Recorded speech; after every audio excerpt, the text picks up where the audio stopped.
Hello friends, welcome to my channel school talks. നമ്മൾ ഇന്ന് discuss ചെയ്യാൻ പോകുന്നത് 6ാം ക്ലാസ്സിലത്തെ Malayalam Kerala Padavali model question paper ആണ്.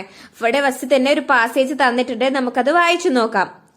പഴയ കാർഷിക വ്യവസ്ഥിതിയിൽ വെച്ച് വിളമ്പാനായി അടുക്കളയിൽ എത്തിയിരിക്കുന്നത് മായം ചേരാത്ത ധാന്യങ്ങളും ശുദ്ധമായ കായ്ക്കറികളും മറ്റു ഭക്ഷ്യവിഭവങ്ങളും ആയിരുന്നു.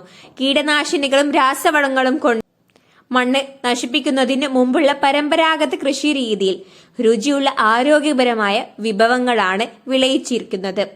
ഭക്ഷണ സാധനങ്ങളിൽ മായം കലർത്തുന്നത് കച്ചവട സംസ്കാരത്തിനകത്താണ്.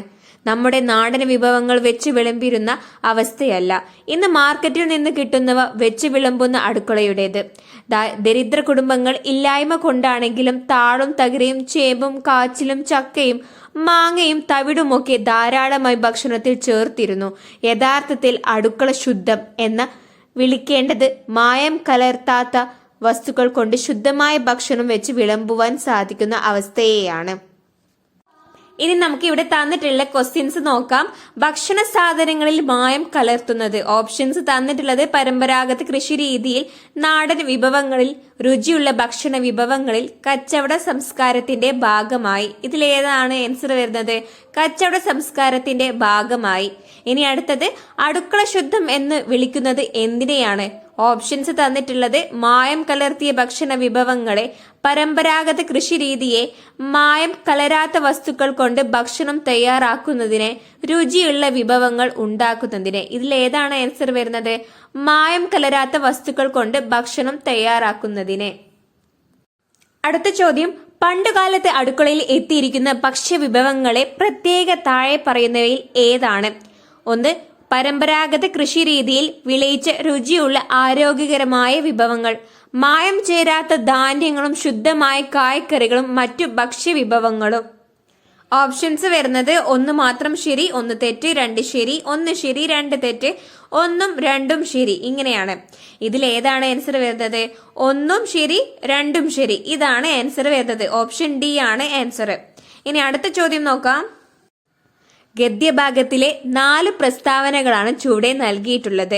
അവയുടെ ഗദ്യഭാഗത്തിലെ ക്രമം ഏതാണെന്ന് കണ്ടെത്തി എഴുതുക. നിങ്ങൾക്ക് മുകളിൽ ഒരു പാസേജ് തന്നിട്ടുണ്ടായിരുന്നില്ലേ, അത് ഒരു ഓർഡറിലാക്കി എഴുതാനാണ് പറഞ്ഞിട്ടുള്ളത്. അതിന്റെ കുറച്ച് പോയിന്റ്സ് ആണ് താഴെ തന്നിട്ടുള്ളത്.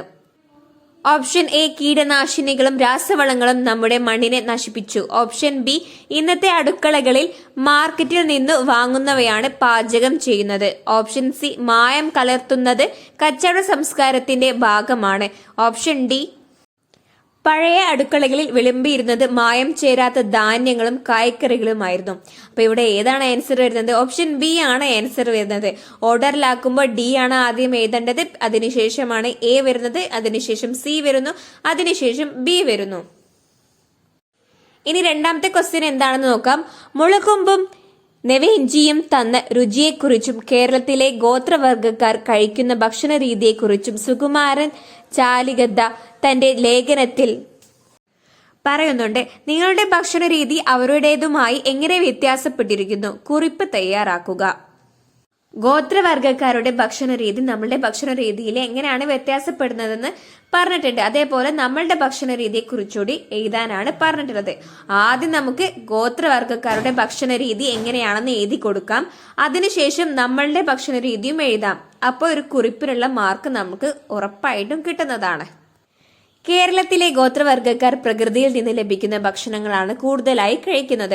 ഇലക്കറികൾ, പുഴയിൽ നിന്ന് ലഭിക്കുന്ന മീൻ, ഞണ്ട്, കാട്ടുചേമ്പ്, കാട്ടുപഴങ്ങൾ, മുളക്കുമ്പ്, നെവേഞ്ചി തുടങ്ങിയ പോഷകസമൃദ്ധമായ ഭക്ഷണങ്ങൾ അവർ ഉപയോഗിക്കുന്നു.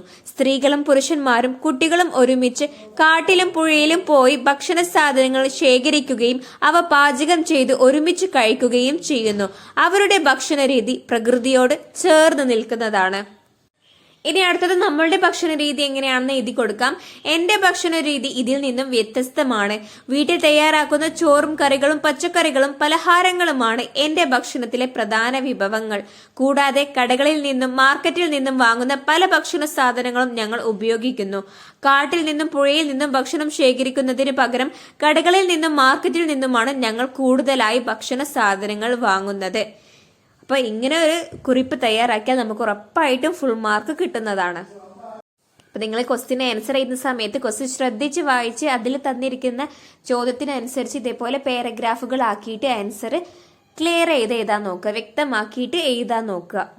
ഇനി അടുത്തത് ഓപ്ഷൻ ബി ചോദ്യം എന്താണെന്ന് നോക്കാം. കുപ്പായം വിയർപ്പിലൊട്ടി നെറ്റിയുടെ രണ്ടറ്റങ്ങളിലും പുളുങ്കുമണി പോലെ വിയർപ്പ് തുള്ളികൾ ഉരുണ്ടുകൂടി നിൽക്കുന്ന ഭിക്ഷാശേഷിയായ തത്ത ഏത് സന്ദർഭത്തിലാണ് കഥയിൽ പ്രത്യക്ഷപ്പെടുന്നത്? ഓപ്ഷൻസ് ഇവിടെ തന്നിട്ടുണ്ട്. ഓപ്ഷൻ എ ചട്ടിപ്പത്തിരിക്കുള്ള പാൽ എത്താൻ വൈകിയപ്പോൾ. ഓപ്ഷൻ ബി നെയ്യിലിട്ട് പൊരിച്ച കിസ്മിസ് കരിഞ്ഞുപോയെന്ന് കരുതിയപ്പോൾ. ഓപ്ഷൻ സി ചെമ്പിലേക്ക് തോലും പണ്ടവും മുട്ട കലക്കിയും ശ്രദ്ധയോടെ ചേർക്കുമ്പോൾ. ഓപ്ഷൻ ഡി കുട്ടികൾ ബഹളം വെച്ച് അടുക്കളയിൽ കയറിയിറങ്ങുമ്പോൾ. ഓപ്ഷൻ സി ആണ് ഉത്തരം വരുന്നത്. ചെമ്പിലേക്ക് തോലും പണ്ടവും മുട്ട കലക്കിയതും ശ്രദ്ധയോടെ ചേർക്കുമ്പോൾ. ഇനി അടുത്ത ചോദ്യം എന്താണെന്ന് നോക്കാം. താഴെ കൊടുത്ത വെയിൽ സുവാർത്ത എന്ന വാക്ക് ഏറ്റവും ഉചിതമായി പ്രയോഗിച്ചിരിക്കുന്നത് എവിടെയാണ്? ഓപ്ഷൻ എ തന്നിട്ടുള്ളത് തന്റെ പ്രിയപ്പെട്ട വളർത്തുന്ന ആയെ 2 ദിവസമായി കാണാനിരുന്ന സുവാർത്ത അവൻ കൂട്ടുകാരോട് പങ്കുവച്ചു. ഇനി അടുത്തത് കലോത്സവത്തിൽ സ്കൂളിൽ 1ാം സ്ഥാനം കിട്ടിയ സുവാർത്ത ഞങ്ങൾ ആഘോഷിച്ചു. സുവാർത്ത എന്നതിന്റെ അർത്ഥം നല്ല വാർത്ത എന്നാണ്. അപ്പൊ ഇതിൽ ഏതാണ് നല്ല വാർത്ത? കലോത്സവത്തിൽ സ്കൂളിൽ 1ാം സ്ഥാനം കിട്ടിയ സുവാർത്ത ഞങ്ങൾ ആഘോഷിച്ചു. ഇതാണ് കറക്റ്റ് ആൻസർ. അപ്പോ ബി മാത്രമാണ് ശരി, എ തെറ്റാണ്. നെക്സ്റ്റ് ക്വസ്റ്റ്യൻ ചൂടെ കൊടുത്ത് 3A 3B എന്നീ 2 ചോദ്യങ്ങളിൽ ഏതെങ്കിലും ഒന്നിന് മാത്രം ഉത്തരം എഴുതുക എന്നാണ് പറഞ്ഞിട്ടുള്ളത്. നിങ്ങൾക്ക് ഏതിന്റെ ഉത്തരമാണോ അറിയുക അത് മാത്രം അറ്റൻഡ് ചെയ്യുക. 3A ചോദ്യം എന്താണ്? വാഗ്മയ ചിത്രം പലഹാരങ്ങളുടെ താജ് പണിത മിഠായി ഷെയ് താത്തയെ പരിചയപ്പെടുത്തി കൂട്ടുകാർക്ക് കത്തെഴുതിയല്ലോ. മിഠായി ഷെയ് താത്തയുടെ വാഗ്മയ ചിത്രം തയ്യാറാക്കാനാണ് പറഞ്ഞിട്ടുള്ളത്. ബിച്ചായി ഷെയ് താത്ത ഒരു കഴിവുറ്റ പാചകക്കാരിയും അധ്വാനശീലിയുമായ സ്ത്രീയുമാണ്. ചട്ടിപ്പത്തിരി തയ്യാറാക്കുന്നതിൽ താത്തയ്ക്ക് പ്രത്യേക കഴിവുണ്ട്. ആവശ്യമായ സാധനങ്ങളെല്ലാം കൃത്യമായി ഒരുക്കുകയും ഓരോന്നും ശരിയായ അളവിൽ ഉപയോഗിക്കുകയും ചെയ്യുന്നു. വീട്ടിലെ എല്ലാവരെയും കൂട്ടി നിർത്തി ഓരോ ജോലിയും കൃത്യമായി ചെയ്യിക്കുന്നതും താത്തയുടെ പ്രത്യേകതയാണ്. ചട്ടിപ്പത്തിരി തയ്യാറാക്കുമ്പോൾ താത്ത കാണിക്കുന്ന ശ്രദ്ധയും ക്ഷമയും ഉത്തരവാദിത്ത ബോധവും പ്രത്യേകം ശ്രദ്ധിക്കേണ്ടതാണ്. മാവ് പരത്തുന്നത് മുതൽ ഓരോ തോലിലും പണ്ടവും മുട്ടയും ശരിയായ അളവിൽ ചേർക്കുന്നതുവരെ വളരെ സൂക്ഷ്മമായാണ് താത്തയുടെ കാര്യങ്ങൾ ചെയ്യുന്നത്. ചട്ടിപ്പത്തിരി നന്നായി ഉണ്ടാക്കണമെന്ന ആഗ്രഹത്തിൽ താത്ത വളരെ ശ്രദ്ധയോടെ പണിയെടുക്കുന്നു. അവസാന ഘട്ടത്തിൽ ചട്ടിപ്പത്തിരി അടുപ്പിൽ വെക്കുമ്പോൾ താത്തയുടെ മുഖത്തും മനസ്സിലും ഉണ്ടായിരുന്ന ആകാംക്ഷയും പ്രാർത്ഥനയും ഇതിന് തെളിവാണ്. ബിച്ചായി ഷെയ് താത്ത കുട്ടികളെ സ്നേഹിക്കുകയും അവരെ കാര്യങ്ങൾ പഠിപ്പിക്കാൻ ശ്രമിക്കുകയും ചെയ്യുന്നവളാണ്. കുട്ടികൾ അടുക്കളയിൽ വന്ന് സാധനങ്ങൾ എടുത്തു കഴിക്കുമ്പോൾ അവരെ ശകാരിക്കുന്നുണ്ടെങ്കിലും അതിനു പിന്നിൽ പാചകത്തിന്റെ രീതികളും അധ്വാനത്തിന്റെ വിലയും അവർ മനസ്സിലാക്കണമെന്ന കരുതലുമുണ്ട്.